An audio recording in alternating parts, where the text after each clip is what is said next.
Hi, everyone. I'm Mitch Goddard, co-founder with my partner Frank Leone here at the 77 Group. And welcome to episode number 26 of our YouTube channel. And today's episode title is Complain Up, Not Down. And the corresponding chapter for that in my book is chapter number 29 of 77 Principles, Tips, and Takeaways for Exceptional Leaders. And hi, I'm Frank Leone, Mitch's partner, and looking forward to Mitch's presentation today. And I want to remind everybody that the episodes mirror chapters in Mitch's book, Mitch's forthcoming book, as we record this, 77 Principles, Tips, and Takeaways for Exceptional Leaders. And every other week, it's Mitch's week. Every other week, it's my week. So next week and last week, for example, are chapters from my book, 77 Ways to Enhance Your Communication Skills, Enhancing Your Personal and Professional Relationships, a book that has been out for a few months now and is doing quite well. I want to remind you about a couple things. One is that we do want very much to get your comments and questions at the end of every episode. So we encourage you to leave questions or comments. And we actually pick one question every week that we respond to on air, if you will. And we give a little award for that. The person that poses the question is eligible for a free 15-minute chat with us, with whoever the person is who's making the presentation. That's we'll talk about any professional aspect of communication or leadership you would like. Also want you to subscribe to us. We have, last I looked at least, it was over 400 subscribers. We want you to like us. Now Mitch will discuss today's topic. Mitch? Hey, thanks, Frank. As always, great being with you here today. And so today's topic, complain up, not down. You might recall from the movie Saving Private Ryan, Captain John H. Miller, played by everybody's favorite Tom Hanks, is in a back and forth with his troops, with his men that are on this mission to go save Private Ryan. And his men are complaining. They don't like the mission. They don't like what they have to go through in order to complete this mission. And they're filling his ear full of complaints. And then the question comes up, well, hey, Captain Miller, do you think this is right? Do you think this is the mission we should be on right now? To which Tom Hanks' character replies back very calmly, says, nope, gripes go up, not down. You gripe to me, I gripe to my superior officer. That's the way gripes work, always vertically up. And so that's a good point to be made, not only in the movie, but in real life. Because as an exceptional leader, the last thing you want landing on the ears of the people you've been chosen to lead are complaints from you about your job and what you've got to do. Really, there's nothing that inspires less or promotes less of a can-do attitude amongst the ranks than a boss or a leader who's really whiny. So today we're going to jump into why it's important to never complain down, always complain up, and as the complaints come to you from the people you lead, how you have to give them enough respect by offering the people you lead their voice in whatever's going on, whatever the mission is, the goal, the objective, the work they do. So with that, Frank, if you're ready, let's go ahead and launch into our tips of the week. I want to hear tip number one, Mitch. What do you got? All right. So as we talked about several weeks ago, I think it's from chapter 7 of my book, and it might have been episode number 20. Don't forget, you're the role model.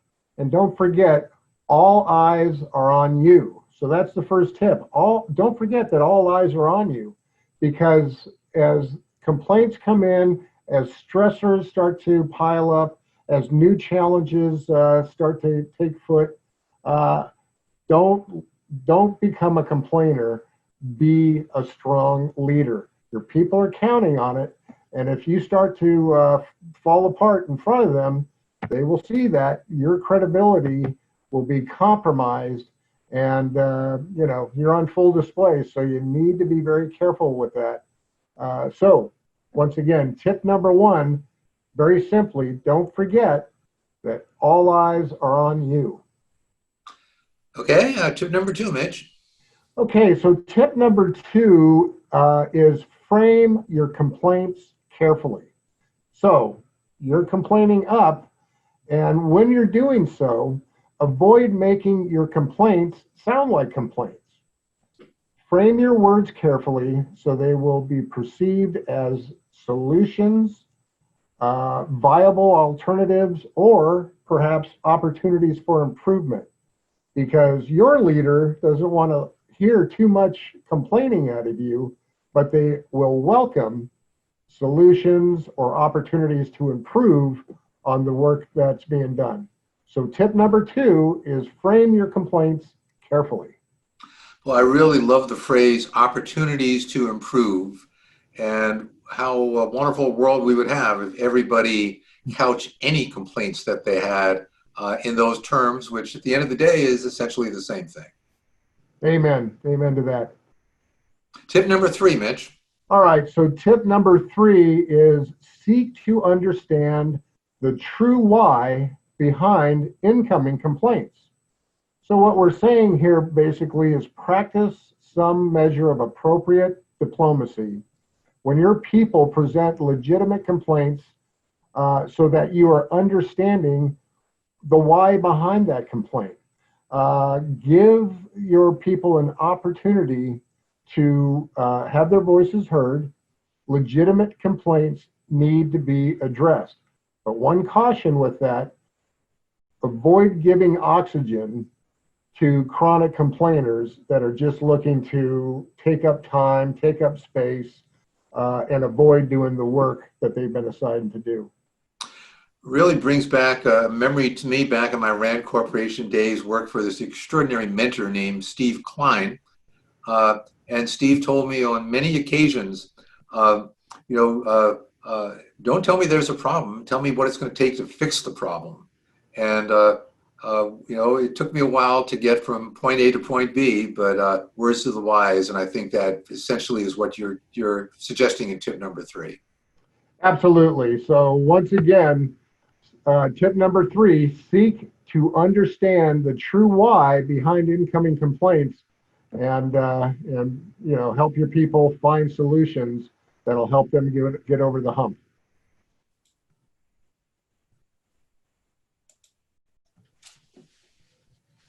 Are you ready for tip number four? I'm ready for tip number four. All right, sir. So tip number four is keep your cool. Stay cool and take everything in stride.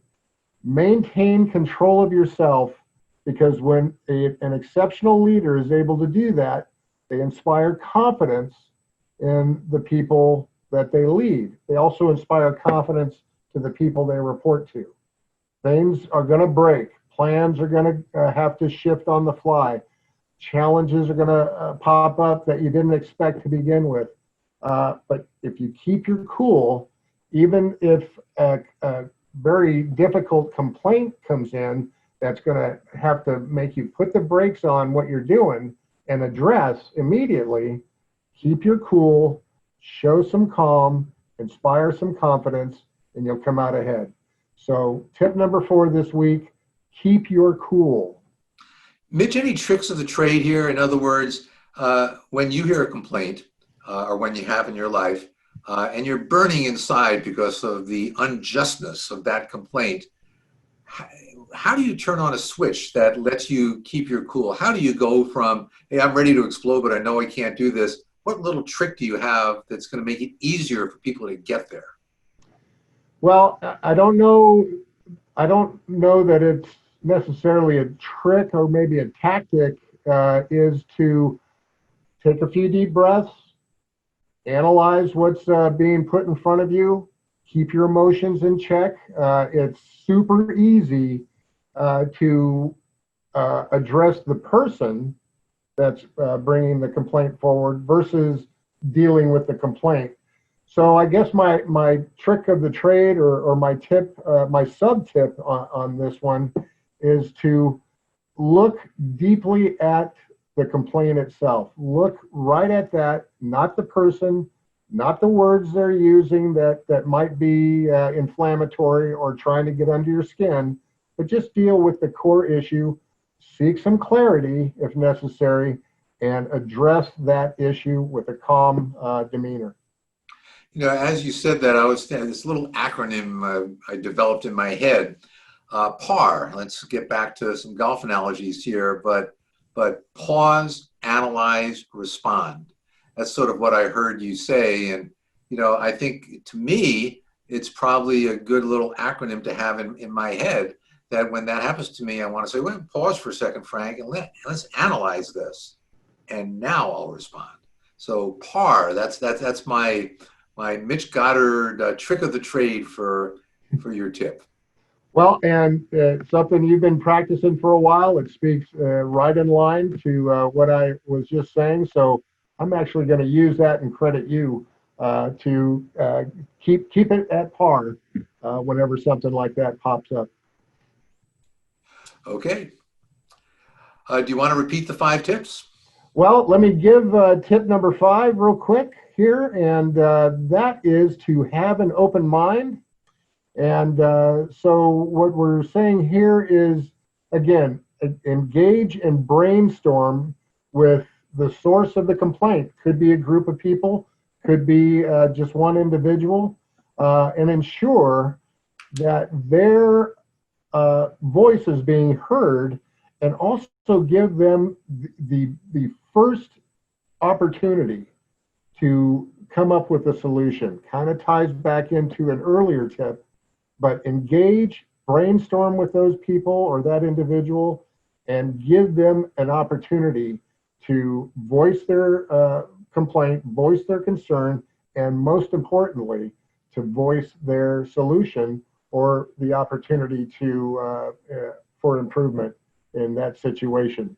And with that, if you're ready, I'll go ahead and we'll scroll the 5 tips this week. And bear with me one moment. So tip number 1 is remember that all the eyes are on you. Don't forget, you're the role model. All eyes are on you. Tip number 2, frame your complaints carefully. Tip number 3, seek to understand the true why behind incoming complaints. Tip number 4, keep your cool. And tip number 5, have an open mind. All good stuff, Mitch. I learned a lot from it, and some very practical advice as well. Okay, next week I'm back on again. It'll be episode number 27. My God, time is flying.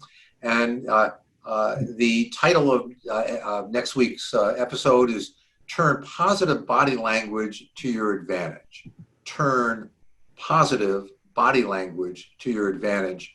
The idea being that, you're always receiving signals from other people via their body language, and that can be a very useful tool. So we'll get into some depth about how you can read body language, what common body language is, and how you can turn it to your advantage.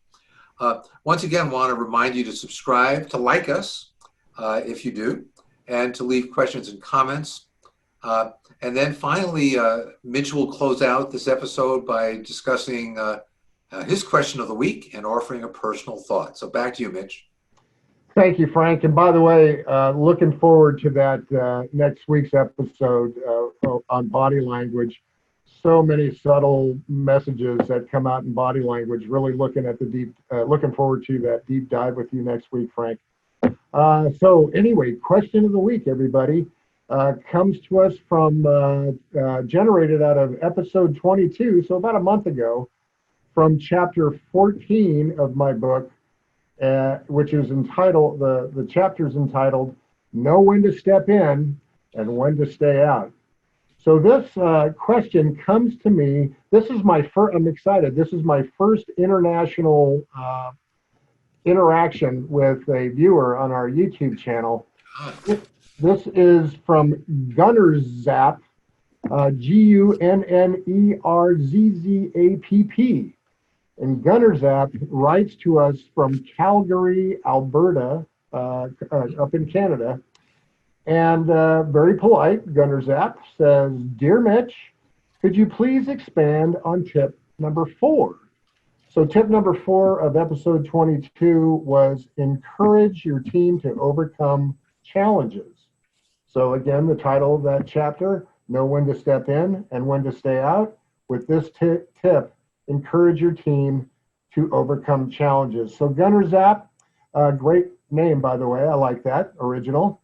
So from a leadership perspective, if you've done your job by providing the people you lead with the tools and training that they need, and you've given them clear guidance and articulated the objective very clearly as well, along with providing a good, positive work environment where their talents can thrive, then in most cases, they will very naturally be encouraged to think independently or collectively and overcome most of the challenges they encounter.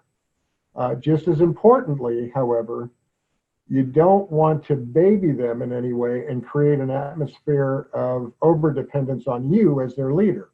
So basically, make sure you're doing everything you can to nurture and encourage independent resolution of issues that might pop up, problems, challenges, interpersonal squabbles, whatever it might be. Give your team an environment that's going to help them think independently so they can work through things professionally, politely, and on point without having to drag you in to referee or to provide answers on anything. So great question, Gunner Zapp. Thank you so much for watching and engaging us here on the 77 group.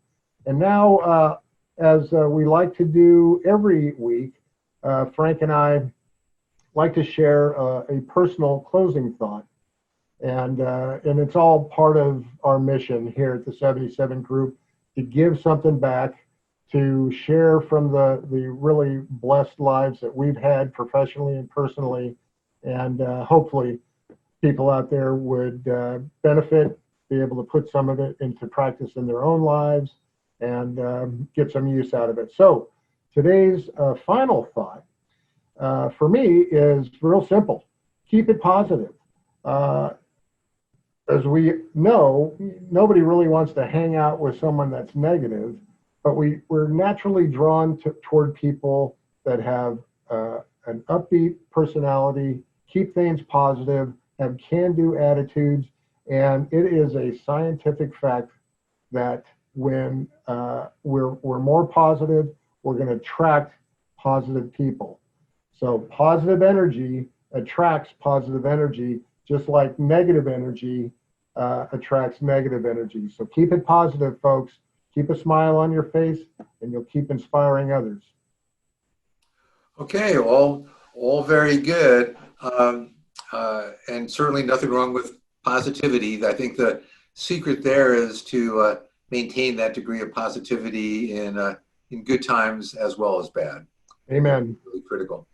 Okay, let's see. I want to thank everybody very much for your support, for being here. It means a lot to us. Each and every person that takes the time to watch this, we value. And look forward to seeing you next week. So goodbye and thank you. Goodbye, everybody.